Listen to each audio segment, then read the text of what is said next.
Everyone, welcome to our channel. This is Srishti Agarwal. तो आप सभी का इंतजार अब खत्म हो चुका है क्योंकि हम यहाँ पर लेकर आ रहे हैं आपकी कक्षा 8 के हाफ ईयरली एग्जाम पेपर्स। सबसे पहले हम देखेंगे यहाँ पर इंग्लिश का पेपर। तो स्टार्टिंग से लेकर एंड तक पूरे वीडियो में इसी तरह बने रहिएगा ताकि आपको सभी क्वेश्चन के आंसर इजीली मिल जाएं और समझ सकें आप सभी क्वेश्चन के आंसर्स। और पूरा पेपर आप केयरफुली अगर देखेंगे तो आपकी जो एग्ज़ाम आने वाली है वो भी आपकी अच्छी होने वाली है। तो यहाँ पर सबसे पहले दिखा देती हूँ मैं आपको इस पेपर की पूरी PDF, जिसमें आपको क्वेश्चन 1 से लेकर के इस टाइप के क्वेश्चन, कुछ आपके ऑब्जेक्टिव टाइप हैं, कुछ ब्लैंक्स भरने हैं, आपको कुछ करेक्ट आंसर लिखने हैं, एक पैराग्राफ भी दे रखा है जिससे रिलेट कुछ क्वेश्चन पूछे गए हैं वो भी आपको आंसर करने हैं। क्वेश्चन पूछे गए हैं आपके पार्ट से रिलेटेड, एक पैसेज रीड आपका जो पार्ट में से ही लिया गया, एक चैप्टर का छोटा सा पैरा है वो भी लिया गया है यहाँ पर, ठीक है, उससे रिलेटेड क्वेश्चन है। और 16, 17, 18 में आपको एक लेटर एप्लीकेशन लिखनी है और 17 क्वेश्चन में पैराग्राफ लिखना है, माय बेस्ट टीचर और अ विजिट टू अ जू। और 18 क्वेश्चन में है आपको स्टोरी लिखने का, a lion and a mouse and hungry a fox and grapes की। तो बहुत इजी पेपर है, आप देखेंगे आगे जब इसका सॉल्यूशन तो आपको पूरा इजी लगेगा ये पेपर और आप फटाफट से इसे लर्न कर सकेंगे। अब स्टार्ट करते हैं बिना देरी किए इस पेपर के आंसर की को। तो यहाँ पर फर्स्ट क्वेश्चन है, right the brackets the word given different sound. आपको यहाँ पर कुछ वर्ड गिवन है, देखिए, स्कूल, पुअर, कूल, रूट। अब सभी में ऊ की मात्रा आ रही है, जबकि पुअर को जब हम बोलते हैं तो ऊ ए आ रहा है। तो यहाँ पर डिफरेंट साउंड वर्ड कौन सा है? B option, poor. ठीक है, बी को क्लिक कर देंगे और ब्रैकेट में लिख देंगे। सेकंड क्वेश्चन है, select the appropriate preposition for the blanks. आपको ब्लैंक्स में एप्रोप्रिएट प्रीपोजिशन लिखना है। प्रीपोजिशन हमने काफ़ी सारे वीडियोस में समझा भी हुआ है, तो अगर आपने कंटिन्यू हमारे वीडियो देखे हैं तो आपको इजी लगे होंगे प्रीपोजिशन, अब सॉल्व अच्छे से कर पाएंगे आप प्रीपोजिशन को। तो यहाँ पर देखेंगे क्वेश्चन फर्स्ट है, he is sitting blank a chair. तो वह बैठ रहा है कुर्सी पर। अब टच करते हुए बैठेगा तो यहाँ पर कौन सा प्रीपोजिशन आ जाएगा? ऑन का। तो यहाँ पर ऑप्शन ए करेक्ट हो जाएगा, on. Fox accidentally falls blank a well. अब फॉक्स कहाँ से गिरी होगी? बाहर से अंदर की ओर गिरी होगी, वेल यानी कुएं में। तो यहाँ पर बाहर से अंदर की क्रिया के लिए हमेशा प्रीपोजिशन का यूज करते हैं, इनटू का। तो यहाँ पर ऑप्शन करेक्ट हो जाएगा आपका ऑप्शन डी। थर्ड क्वेश्चन है, fill in the blanks with appropriate correct pronoun. Pronoun को फिल करना है आपको। प्रोनाउन जो कि नाउन की स्थान पर जो यूज किए जाते हैं वर्ड्स, वो उन्हें प्रोनाउन कहते हैं, जिनको हिंदी में कहते हैं विशेषण, ठीक है, सर्वनाम। ठीक है, तो यहाँ पर क्वेश्चन फर्स्ट है, the man raise blank eyebrows. अब मैन ने रेज की अपनी आईब्रोज, तो यहाँ पर मैन ने उसकी आईब्रोज को रेज किया, तो यहाँ पर हो जाएगा हिज। मैन के लिए हो जाएगा his eyebrows. Is there blank in the room. अब यहाँ पर किसी ने पूछा है कि क्या कोई रूम में है, तो यहाँ पर हो जाएगा is there anybody in the room. तो ऑप्शन ए करेक्ट हो जाएगा। फोर्थ क्वेश्चन है, सेलेक्ट द एप्रोप्रिएट डिटरमिनर। आपको डिटरमिनर को फिल करना है, करेक्ट आर्टिकल को फिल करना है। देखिए, she was brought to blank shore by blank wave. यहाँ पर हो जाएगा, अब पर्टिकुलर शोर की बात हो रही है तो यहाँ पर दी आ जाएगा उसके लिए, और वेव, वेव तो बहुत सारी होंगी ना, तो यहाँ पर पर्टिकुलर वेव की तो बात नहीं हो रही है, शोर की बात हो रही है, तो यहाँ पर आ जाएगा वेव में। ठीक है, she was brought to the shore by a wave. My another reads blank Ramayan. तो यहाँ पर क्या हो जाएगा? रामायण एक धार्मिक पुस्तक है, धार्मिक पुस्तक से आगे हम जब भी यूज करते हैं आर्टिकल का दी का यूज करते हैं, तो यहाँ पर ऑप्शन डी करेक्ट हो जाएगा, D. Fifth question is, select the proper form of verb for the blank space. आपको प्रॉपर फॉर्म फिलअप करना है वर्ब का। यहाँ पर देखिए, फर्स्ट है, शी यूजुअली ब्लैंक, हिंदू नहीं है ये, हिंदी है, वो यूजुअली हिंदी का यूज करती है, बोलती है। तो यहाँ पर स्पीक की जगह स्पीक्स हो जाएगा, क्योंकि शी सिंगुलर है, सिंगुलर के शब्द में हमेशा यूज करते हैं ऐसे ईएस का, तो यहाँ पर हो जाएगा she usually speaks Hindi. Still you blank a very large wave. यहाँ बी की जगह आ जाएगा आर, स्टिल यू आर, क्योंकि यू के साथ में इसका यूज नहीं होता है, वर या आर का यूज होगा, एम का यूज आई के साथ होता है, तो यहाँ पर हो जाएगा बी का form are. Still you are a very large wave. A tsunami, यहाँ पर देखिए टी साइलेंट वर्ड है, सुनामी में इसका प्रोनाउंसिएशन रहता है tsunami. A tsunami blank a very large wave, यहाँ पर बी की फॉर्म में आ जाएगा is. A tsunami is a very large wave, एक सुनामी बहुत ही लार्ज वेव होती है। He he blank to Ajmer yesterday. अब यहाँ क्या आ जाएगा, वेंट। यस्टरडे पिछले दिन की बात हो रही है, बीते हुए दिन की बात हो रही है, तो यहाँ पर वेंट आ जाएगा। सेकंड फॉर्म गो का, गो वेंट गॉन होता है, वेंट आ जाएगा। He went to Ajmer yesterday. ठीक है, ये हो गया हमारा प्रॉपर जो फॉर्म था वर्ब का। 6th क्वेश्चन है, fill in the blanks with plural of the words given in the brackets. आपको प्लूरल बताना है करेक्ट फॉर्म में, ठीक है, वर्ब की, वर्ड्स की। तो यहाँ पर फर्स्ट सेंटेंस है, I thank you on behalf of our blank. Wear का हो जाएगा वियर्स, ठीक है, वियर्स हो जाएगा। अब सेकंड है, I am glad that you and the blank the well.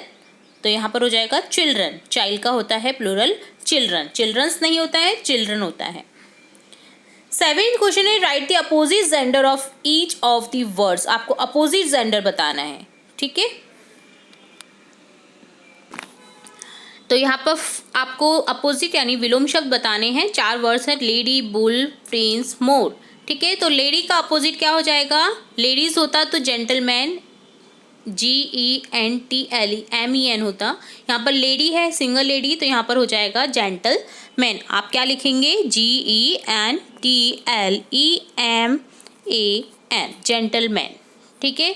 Bull का हो जाएगा काऊ, बुल बैल, काऊ गाय। प्रिंस का हो जाएगा प्रिंसेस,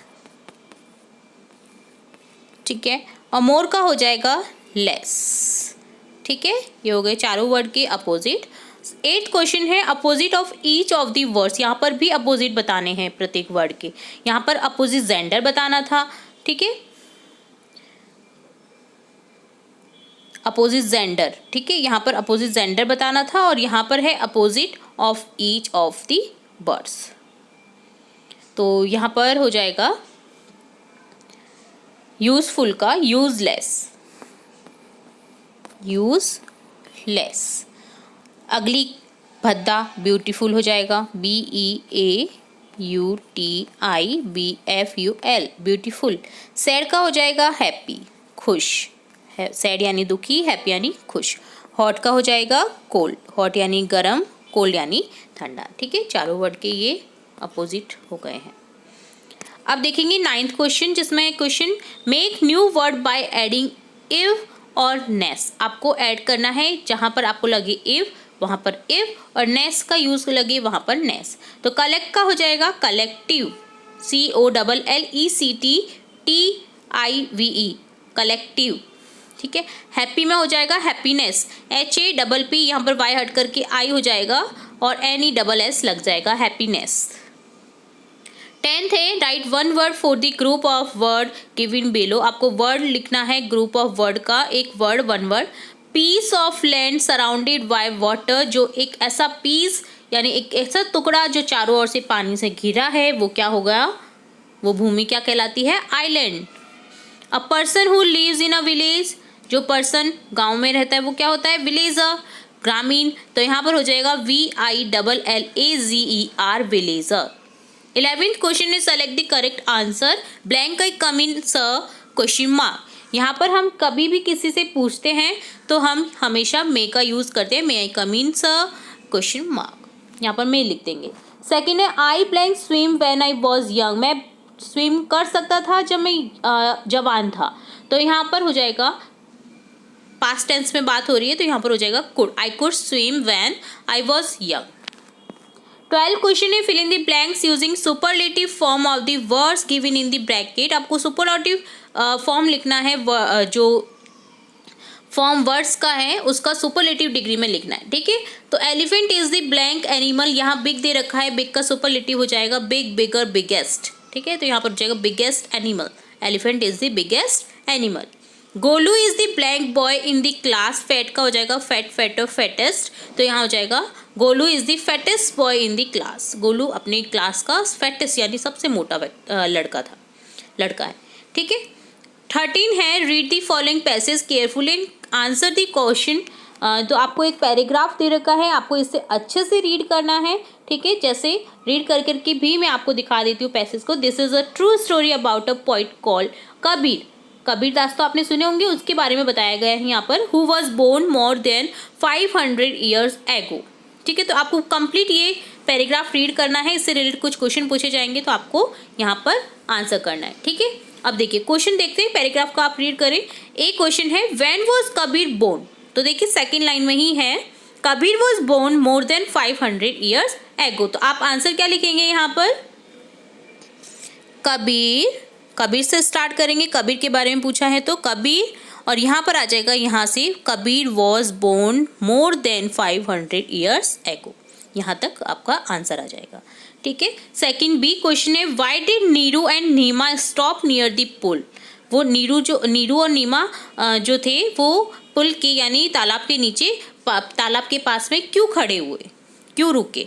तो यहाँ पर देखिए, यहाँ पर लाइन आ जाएगी Neema and Neeru was feeling hot and thirsty so they stop near the pool, क्योंकि वो गर्मी थी, उन्हें गर्मी फील हो रही थी और वो प्यास लग रही थी उन्हें, तो इस कारण से वो तालाब के पास में रुके। तो यहाँ पर आंसर आ जाएगा आपका नीमा एंड नीरू, यहाँ पर नीरू भी लिख देंगे आप, ठीक है, नीरू भी है इसमें include, Neeru and Neema was feeling hot and thirsty so they stop near the pool, इसलिए वो रुके पुल के पास में, ठीक है। थर्स्टी यानी प्यासा, हॉट यानी गर्म फील हो रहा था उन्हें, ठीक है। तो ये दोनों क्वेश्चन के आंसर हो गए।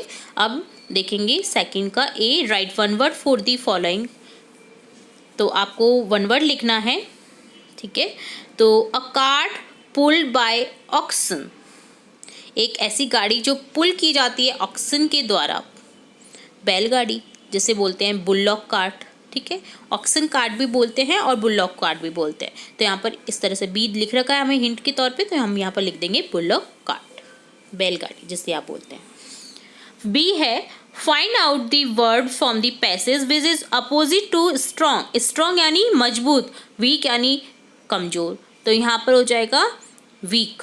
देखिए नीमा हियर्ड अ वीक क्राई, नीमा ने सुना एक कमजोर सी आवाज रोते हुए, ठीक है, तो यहाँ पर वीक हो जाएगा कमजोर, स्ट्रॉन्ग का अपोजिट विलोम शब्द, ठीक है। अब 14 क्वेश्चन है, यहाँ पर give the answers of the following question any 3, आपको कोई भी 4 में से 3 करने हैं, तो यहाँ हम चारों ही क्वेश्चन के आंसर देखेंगे, आप कोई भी 3 अटेम्प्ट करें, ठीक है। तो फर्स्ट क्वेश्चन है what is the ends principal, and the cricket से लिया गया है क्वेश्चन कि एंड का प्रिंसिपल हमें क्या सिखाता है, क्या है एंड का प्रिंसिपल। तो यहाँ पर आंसर देखेंगे From the ants principle, we learned that we should save enough for the future so that we might not need to borrow or lend from anyone in times of need. हमें future के लिए इतना enough इकट्ठा कर लेना चाहिए, जो भी हमारी ज़रूरत की चीज़ें हैं वो हमें इकट्ठी कर लेनी चाहिए कि हमें किसी से ना तो उधारी लेने की ज़रूरत पड़े और ना किसी से बोरो करना ज़रूरत पड़े, और जब टाइम पे हमको उस चीज़ की ज़रूरत है तो वो हमें मिल सके, ठीक है। तो चींटियाँ हमें बहुत कुछ अच्छी सीख देती हैं, तो चींटियों से सीखते रहना चाहिए। सेकंड क्वेश्चन है how did the East India company subdue the Indian princess, उन्होंने इंडियन प्रिंसेस को यानी राजकुमारों को किस तरह से तोड़ा, किस तरह से उन्हें विभाजित किया, ग्लिम्सेस ऑफ द पास्ट से लिया गया है। तो यहाँ पर आंसर हो जाएगा the East India Company subdued the Indian princes through their policy of divide and rule, बांटो और राज करो, ठीक है, उनका एक रूल था, वो क्या कर देते थे, एक दूसरे में मतभेद करा देते थे जिससे कि लड़ लेते थे आपस में प्रिंसेस और डिवाइड हो जाते थे, ठीक है। तो डिवाइड एंड रूल की पॉलिसी उन्होंने अपनाई थी पूरे भारत में अपना राजस्व स्थापित करने के लिए, जिससे कि भारत के जो आज टुकड़े दिखाई दे रहे हैं वो उसी की देन है, ठीक है। थर्ड क्वेश्चन है how did Jody bring the fawn back home, यहाँ आंसर आ जाएगा Jody picked up the fawn into his arms and proceed home, after some distance he kept the fawn down and took rest, later on the fawn followed him, thus he brought the fawn back home। 14 का next fourth question है why does Jody want to bring the fawn home, तो यहाँ answer आ जाएगा Jody wanted to bring the fawn to his home because he felt that he had killed the toy for his own sake to save his father, and the fawn had been orphaned for no fault of his own. He goes on thinking about the innocent, scared, and hungry little fawn. He also felt that it was his duty to take care of that fawn, otherwise it would die due to starving. तो ये answer था चारों ही question की। आपको कोई भी 3 attempt करने, आप जो आपको अच्छा लगे वो आप 3 अटेम्प्ट कर लीजिए। मैंने चारों के क्वेश्चन बता दिए हैं आपको, ठीक है। अब देखेंगे question 15। Read the passage carefully and answer the question. आपको पैसेज दिया गया है, 2 लाइन का पैसेज है, फटाफट से स्टार्ट करते हैं इस पैसेज को रीड करना। In the height of the mid day the houses stood with shut doors. I wonder along the crooked lane, an old man come out with his bag of gold। तो ये आपने passage आपका पाठ में से ही लिया गया है, जिसमें जो राजा होता है वो निकलता है कि उसको कोई सेवा पे रख ले। तो इस टाइप से वो अपने आप को उधारी देना चाहता था किसी न किसी को, बट उसको कोई भी नहीं मिल रहा था। तो आपने स्टोरी तो पढ़ी ही होगी। अब इस पैराग्राफ से रिलेटेड कुछ क्वेश्चन पूछे जाएंगे जिनके हमें आंसर करने हैं, ठीक है। Why are the doors of the houses shut? क्यों बंद थे डोर्स घरों के? तो यहाँ पर आंसर लिखेंगे, the houses were shut as it was very hot outside. बाहर बहुत गर्मी थी, जिस कारण से जो डोर्स थे वो शट थे यानी बंद थे, ठीक है। सेकेंड क्वेश्चन है, what is the impolite sense of the crooked lawn? Impolite sense of the, क्या है impolite sense of crooked lawn का? तो यहाँ पर आंसर लिखेंगे, the poet wanted to be hired, क्योंकि वो हायर्ड होना चाहता था, ठीक है। चलिए नेक्स्ट देखेंगे यहाँ पर third question, find the opposite of the following from the passage. आपको अपोजिट वर्ड बताने हैं पैसेज से। ओपन का हो जाएगा शट, ओपन खुला, शट यानी बंद, इन अंदर, आउट बाहर, ठीक है। तो यहाँ पर आपको लिख देना है शट और यहाँ पर लिख देना है आउट, ठीक है। तो ये हो गया आपका 15 क्वेश्चन। अब देखेंगे 16 क्वेश्चन, जिसमें है you are Suresh, you live in a hostel. आप सुरेश हो, आप रह रहे हो हॉस्टल में। Write a letter to your father filling him about your studies, telling him. आपको एक लेटर लिखना है जिसमें आप बता रहे हैं आपकी स्टडी के बारे में अपने फादर को, ठीक है। ये लेटर हमने हमारे चैनल पर देख रखा है। अगर आपने हमारे चैनल की एप्लीकेशन लेटर नहीं देख रखे हैं तो आप अभी से जाकर के जो प्लेलिस्ट है उसे चेकआउट करें, ताकि आपको लेटर एप्लीकेशन आपकी एग्जाम से रिलेट मिल सके और आप लर्न कर सके। इजी लैंग्वेज में बताए गए हैं, तो आप जरूर से देखें एक बार। यहाँ पर ये लेटर है और इसके अपोजिट में लिखा हुआ है, देखिए, या तो आप इस क्वेश्चन को करें या फिर आप करें, you are Kailash, reading in government senior secondary school Hanspur. Your father has been transferred to Jaipur. Write an application to your headmaster requesting him to issue your transfer certificate. आपको अपने आप को कैलाश मानना है, जो कि पढ़ रहा है government senior secondary school, government secondary school Hanspur में, और आपके जो फादर है उनका ट्रांसफ़र हो गया है जयपुर में। तो आपको एप्लीकेशन लिखनी है अपने हेडमास्टर को कि आप अपना ट्रांसफ़र सर्टिफिकेट यानी टीसी लेना चाहते हैं, वो इश्यू कराएं, ठीक है। तो हम यहाँ पर देखते हैं इस एप्लीकेशन को। आप लेटर भी लिख सकते हैं, लेटर आप हमारी प्लेलिस्ट से चेकआउट कर सकते हैं। अब हम यहाँ पर देखेंगे इस एप्लीकेशन को, तो किस तरह से लिखनी है वो आपको मैं बता देती हूँ। तो देखिए 23 गोविंद कॉलोनी हंसपुर, जिस भी डेट को आप ये एप्लीकेशन लिख रहे हैं वो लिख ली देनी है आपको। यहाँ पर ये भी नहीं करके आपको to the headmaster direct start कर सकते हैं आप, ये एप्लीकेशन है तो यहाँ पर टू लिख दीजिए, ठीक है। To the headmaster government secondary school Hanspur, subject लिखेंगे फॉर इश्यूइंग ट्रांसफ़र सर्टिफिकेट। यहाँ पर हम इस तरह से एड्रेस लिख करके फिर क्या करेंगे, सब्जेक्ट लिखेंगे for issuing transfer certificate sir. तो यहाँ पर लिखेंगे with due respect I beg to state that I am a student of class 8A, my father work in government bank, he has been transfer to Jaipur. यहाँ पर आपको क्या करना है, बीकानेर की जगह जयपुर लिख देना है। The whole family will shift there, I have to take admission in government school, I have to take admission in government school, I need my transfer certificate to get admission, kindly issue my transfer certificate and oblige, thanking you, your faithfully Kailash class 8, ठीक है। तो यहाँ पर बस आपको एक छोटा सा चेंज करना है, यहाँ पर बीकानेर की जगह आपको जयपुर लिखना है, क्योंकि हमें क्वेश्चन में जयपुर लिख दिया गया है। तो यहाँ पर बीकानेर नहीं लिख करके आप जयपुर लिखेंगे, ठीक है। तो ये थी एप्लीकेशन। उम्मीद है आपको एप्लीकेशन भी अच्छे से समझ आ गई होगी कि किस तरह से आपको लिखना है, और इजी लैंग्वेज में समझाने की कोशिश की है एप्लीकेशन को मैंने। तो आपने लर्न भी कर ली होगी, अगर नहीं करिए तो फिर से एक बार रिपीट कर लीजिए इस एप्लीकेशन को और याद कर लीजिए। अब देखेंगे 17 question. Right a paragraph on my best teacher और अ विजिट टू अ जू। आपको अपने फेवरेट टीचर के बारे में एक पैराग्राफ लिखना है, या फिर आपने जू यानी चिड़ियाघर में विजिट किया, आपको उसके बारे में लिखना है। ठीक है, तो कोई भी एक अटेम्प्ट करना है आपको। यहाँ पर मैं आपको बता रही हूँ माय बेस्ट टीचर पर पैराग्राफ। तो किस तरह से आपको लिखना है मैं आपको बता देती हूँ। My favourite teacher is Rajni ma'am. She is my class teacher to hand take attendance daily in the morning. She is a strict teacher, however very funny and caring in nature. She is very disciplined and punctual. She does her all the works and projects related to the class at right time without getting late. I like her very much as she tries very easy way to teach us good things. We enjoy her class. She teaches us English subject. She makes us laugh by telling lots of jokes in between when she teaches. She also guides us very well during any school or inter-school competition of dance, sport, academic, etc. She teaches us to share things in class among our colleagues such as lunch or other needed things. तो ये था my best teacher पर एक छोटा सा paragraph जिसे आपको लिख देना है, याद कर लेना है। तो ये हो गया आपका 17 क्वेश्चन का आंसर। ठीक है, आप इसकी जगह पे आप विजिट टू अ जू भी लिख सकते हैं। तो पैराग्राफ भी हम हमारे चैनल पर देखते रहते हैं, तो आप ज़रूर से देखिए हमारे चैनल की पैराग्राफ को भी।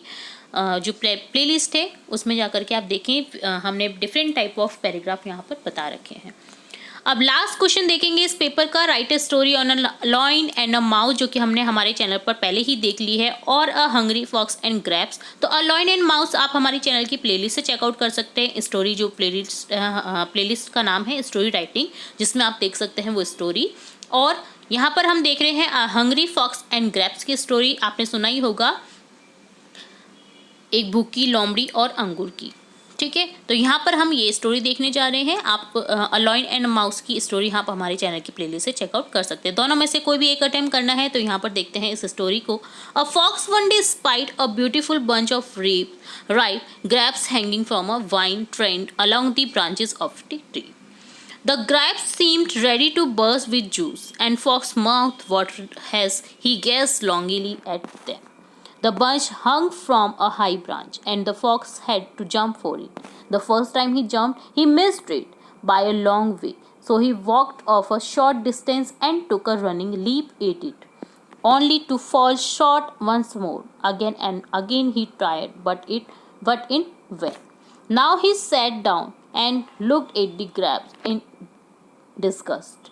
What a fool I am, he said. Here I am wearing myself out to get a bunch of sour grapes that are not worth gaping for. And off he walked very, very scornfully. इससे शिक्षा मिलती है, इसका moral है इस story का। There are many who pretended to despise and belittle that which is beyond their reach. आपको अपनी सामर्थ्य के अनुसार ही चीज़ों की लिए मेहनत करनी चाहिए। ठीक है, आप जिस चीज़ को नहीं कर सकते उसके बारे में सोचना ही नहीं चाहिए, उसके बारे में ट्राई ही नहीं करना चाहिए। आपको जो जैसे आप पढ़ाई में अच्छे हैं तो आपको पढ़ाई में लगातार कोशिश करती रहनी चाहिए। आप स्पोर्ट्स में अच्छे तो आपको स्पोर्ट में कोशिश करती रहनी चाहिए, बट आपको किसी एक चीज़ में कोशिश जरूर करनी है ताकि आपको सक्सेस मिल सके। ठीक है, तो ये हो गई फॉक्स एंड ग्रैप्स की स्टोरी। तो ये होता है आपका कंप्लीट पेपर, जिसमें हमने टोटल 18 क्वेश्चन देखे हैं। सभी क्वेश्चन के आंसर हमने अच्छे से समझ लिए हैं, अच्छे से देख लिए हैं। सभी के आपको हिंदी अर्थ भी बता दिए गए हैं। उम्मीद है आपको पूरा पेपर ये समझ आ गया होगा और आप इसे इसी वीडियो में लर्न कर रहे होंगे और कर लेंगे आगे भी। रिपीट कर करके आप इस वीडियो को देखेंगे तो आपको सभी क्वेश्चन के आंसर इजीली याद हो जाएंगे। तो ये था आपका half yearly exam paper subject English का। इसी तरह हम और भी सब्जेक्ट्स के पेपर देखने वाले हैं, तो जुड़े रहे हमारे चैनल के साथ। वीडियो को पूरा देखने के लिए धन्यवाद।